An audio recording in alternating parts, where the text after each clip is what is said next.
अस्सलाम वालेकुम दोस्तों। तो जैसा कि आपको मालूम है कि कल जो है बहुत सारी अपडेट आई थी वैक्सीन के बारे में, वीज़ा के बारे में, इकामे के बारे में। वो हमने जो है कल वीडियो बना करके आपको पूरी जानकारी दे दी थी।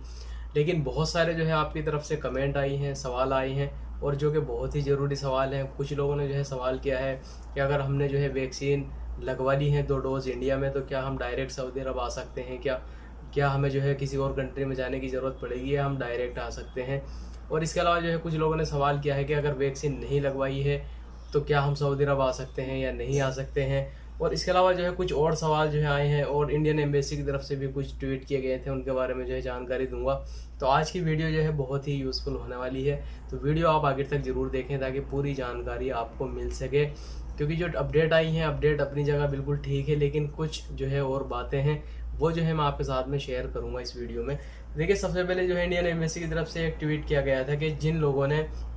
इंडिया में कोविशील्ड वैक्सीन लगवा ली है और वो जो है यानी सऊदी अरब का सफ़र करना चाहते हैं, तो उनको एक ऑनलाइन यानी वेबसाइट दी थी। वहाँ पे उस लिंक पे जाके जो है क्लिक करके अपना रजिस्ट्रेशन उस पर कराना है, अपना सर्टिफिकेट वगैरह। कल वाली वीडियो में जो है मैंने पूरी जानकारी उसमें दे दी थी आपको कि वहाँ पे जाके उसको अपलोड करना होगा, ताकि जो मिनिस्ट्री ऑफ हेल्थ है सऊदी अरब के अंदर,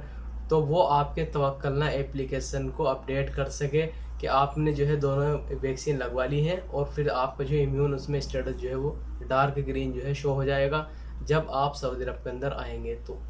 लेकिन यहाँ पे कुछ भाइयों ने सवाल किया था, और वैसे भी ये एक जो है बात है कि जो लोग 1-1.5 साल से जो है सऊदी अरब के अंदर यानी गए थे छुट्टी अपने घर, इंडिया चले गए थे, पाकिस्तान चले गए थे, उन्होंने तवक्कलना की एप्लीकेशन बनाई नहीं। उन पे जो है तवक्कलना की एप्लीकेशन नहीं है, यानी उन्होंने जो है इस पर रजिस्ट्रेशन नहीं कर रखा है। तो यहाँ पे जो खबर ये आई है कि जो वैक्सीन लगवाने के बाद मिनिस्ट्री ऑफ हेल्थ को जो है भेजनी है, इस लिंक पे जो है सबमिट करने हैं अपने डॉक्यूमेंट्स। तो जिन लोगों के पास तवक्कलना नहीं है, तो जो सऊदी अरब के अंदर मिनिस्ट्री ऑफ हेल्थ है, तो वो किस तरह से जो है उसको अपडेट करेंगे, ये जो है कुछ लोगों ने सवाल किया था। तो देखिए, यहाँ पर मैं आपसे कहना चाहूँगा कि आप जो है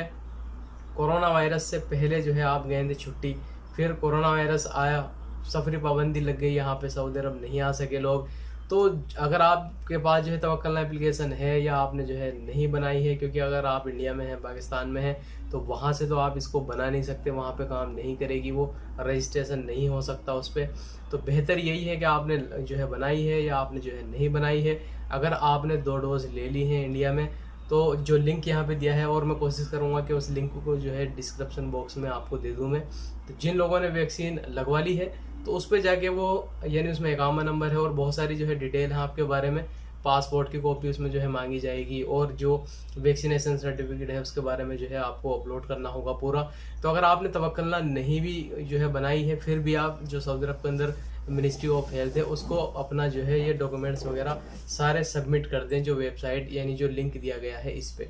उससे होगा कि जब आप सऊदी अरब के अंदर आएंगे, तो जब आप तवक्कलना बनाएंगे, तो यहाँ पे जो मिनिस्ट्री ऑफ हेल्थ है उसके सिस्टम में आपके अकाउंट नंबर पे जो वैक्सीनेशन आपने लगवाई है वो अपडेट हो चुकी होगी। तो ये जो है आपको बेनिफिट मिल जाएगा, नहीं तो फिर आपको जो है क्वारंटीन जो है करना होगा। इसके अलावा देखिए, यहाँ पे एक और जो है ट्वीट किया गया था इंडियन एम्बेसी की तरफ से। उन्होंने जो यहाँ पर कहा था कि अगर किसी के पास में नेशनल आइडेंटिटी भी नहीं है और रेसिडेंस परमिट भी नहीं है, यानी जो है सऊदी का इकामा जो है नहीं है जिन लोगों के पास में, और वो विजिट वीज़ा के लिए आना चाहते हैं सऊदी अरब, तो वो किस तरह से जो है वैक्सीनेशन सर्टिफिकेट को जो है स्टेटस को अपना अपलोड करेंगे, जो यानी वेबसाइट दी है सऊदी गवर्नमेंट की तरफ से, जो लिंक दिया गया है। तो उसके लिए जो है एक अलग लिंक है, mukim.sa करके है, उसका लिंक भी जो है मैं डिस्क्रिप्शन में देने की जो है कोशिश करूँगा।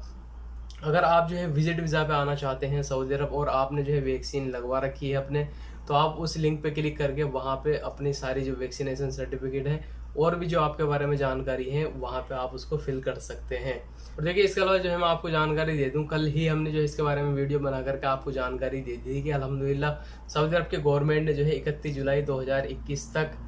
जो है अपडेट कर दिया है, सबकी वीज़ा को एक्सटेंड कर दिया है, विजिट वीज़ा को और एक आमे को एग्जिट एंट्री वीज़ा को एक्सटेंड कर दिया है। तो वही ट्वीट जो है यहाँ पे इंडियन एम्बेसी ने भी करके जो है इसके बारे में जानकारी दी थी। और बहुत सारे भाइयों का जो है अभी सवाल था, वैसे हमने कल बता दिया था इसके बारे में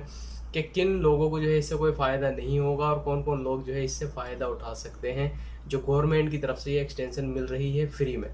ना ही आपको कहीं जाने की ज़रूरत है, ना ही आपके पास कोई मैसेज आएगा इसके बारे में, ऑटोमेटिक जवाज़ात की तरफ से आपके इकामे को, एग्जिट एंट्री वीज़ा को और विजिट वीज़ा को एक्सटेंड कर दिया जाएगा। तो जो लोग 2 फरवरी से पहले सऊदी अरब से छुट्टी गए हैं तो उन लोगों के इकामे को भी, एग्जिट एंट्री वीज़ा को भी और विजिट वीज़ा को भी एक्सटेंड किया जाएगा। लेकिन जो 2 फरवरी से बाद में जो लोग सऊदी अरब से छुट्टी गए हैं, जबकि सफरी पाबंदी लगी हुई थी, ये भी जो है आपको मालूम है, तो उन लोगों की जो है हो सकता है यहाँ पे एग्जिट एंट्री वीज़ा को, इकामे को, विजिट वीज़ा को एक्सटेंड ना किया जाए। क्योंकि जिस तरह से पहले हुआ है यहाँ पे, पहले भी जो है गवर्नमेंट ने 2-3 बार एक्सटेंशन दी थी, तो वो यही रूल रहा है कि गवर्नमेंट ने जब या जिस तारीख में जो है सफरी पाबंदी या कोई भी पाबंदी आयद की है, उससे पहले के जो लोग फंसे हुए थे उनको जो है उसमें एक्सटेंशन मिली है, उनके बाद वालों को एक्सटेंड नहीं हुआ है उनका, और उन्होंने खुद जो है फीस पे करके अपने इकामे को, एग्जिट एंट्री वीज़ा को एक्सटेंड किया था। और यहाँ पे जो है भाई ने सवाल किया है कि अगर दोनों डोज लगवा ली है हमने इंडिया में और हम जो है इसको ऑनलाइन जो है सबमिट भी कर देते हैं, जो सऊदी अरब की गवर्नमेंट ने बताया है इसके बारे में, तो क्या फिर भी हमें किसी और कंट्री में जो है 14-15 दिन रुकने की ज़रूरत है, या हम जो है डायरेक्ट सऊदी अरब का सफ़र कर सकते हैं? तो देखिए, ये जो वैक्सीनेशन का जो सर्टिफिकेट आप जो है अपलोड करेंगे, जो वेबसाइट बताई है, इससे फ़ायदा ये होगा आपको कि जब आप सऊदी अरब के अंदर आएंगे तो आपको इंस्टीट्यूशनल क्वारंटीन नहीं होगा, जिसका 3000 रियाल, 5000 रियाल या 7000 रियाल का खर्चा होता है। लेकिन बात रही डायरेक्ट आने की, तो देखिए डायरेक्ट अभी इंडिया से जो है फ़्लाइट नहीं जो है अवेलेबल। सिर्फ जो डॉक्टर हैं, नर्स हैं, उनकी फैमिली है, मेडिकल स्टाफ है, वही लोग जो है डायरेक्ट आ सकते हैं।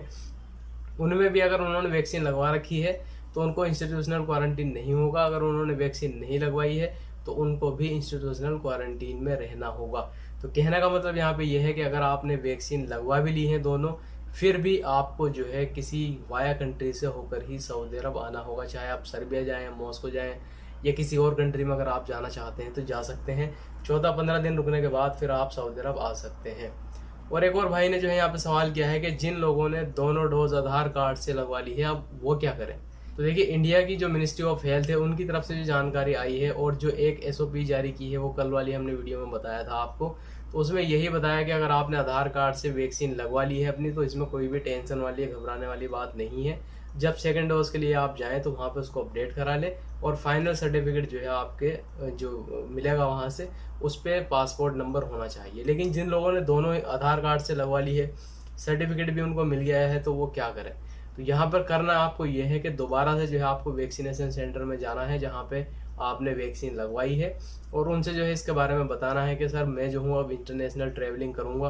पढ़ने के लिए जाना चाहते हैं, काम करने के लिए जाना चाहते हैं, या कुछ यानी आप जो है ट्रैवलिंग करेंगे बाहर, तो उनसे जो है आपको ये बताना होगा कि इसको जो है आप चेंज कर दें, अपडेट कर दें, और यहाँ पे जो है आधार कार्ड की जगह मेरे पासपोर्ट नंबर को डाल दें। उनसे रिक्वेस्ट करके जो है आप इसको चेंज करा सकते हैं। और एक और भाई ने जो है यहाँ पे सवाल किया था कि हमने जो है वैक्सीन नहीं लगवाई है और हम जो है सऊदी अरब जाना चाहते हैं, तो क्या हम क्वारंटीन होने के बाद सऊदी अरब जा सकते हैं अगर हमने वैक्सीन नहीं लगवाई है? तो बिल्कुल जा सकते हैं। अगर आप जो है अगर आना चाहते हैं सऊदी अरब, अगर आपने वैक्सीन नहीं लगवा रखी है तो उसमें कोई भी परेशानी वाली बात नहीं है, आप जो है आ सकते हैं। उसमें होगा कि आप जो है जब सऊदी अरब आएंगे किसी भी वाया कंट्री से, क्योंकि अभी तो फ्लाइट बंद है, तो आप 14-15 दिन किसी और कंट्री में रुकेंगे वहाँ पे, फिर उसके बाद जो है आप सऊदी अरब आएंगे तो यहाँ पर आपको 7 दिन के लिए इंस्टीट्यूशनल क्वारंटीन में रहना होगा और 3000 रियाल जो है कम से कम आपको इसमें बर्दाश्त करने होंगे। तो बेहतर यही है, अगर आप इंडिया में मौजूद हैं और आप जो है इंटरनेशनल ट्रैवलिंग करना चाहते हैं काम के लिए, पढ़ाई के लिए,